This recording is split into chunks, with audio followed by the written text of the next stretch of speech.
இன்று ஆகஸ்ட் 21ஆம் தேதி 2024 புதன்கிழமை, தமிழ் மாதம் ஆவணி 5ஆம் நாள். இன்றைய திதி துவிதியை. இன்றைய நல்ல நேரம் காலை 9 மணி 15 நிமிடத்திலிருந்து 10 மணி 15 நிமிடம் வரை. மாலை 4 மணி 45 நிமிடத்திலிருந்து 5 மணி 45 நிமிடம் வரை.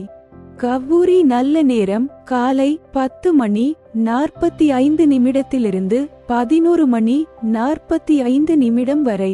மாலை 6:30 மணியில் இருந்து 7:30 மணி வரை.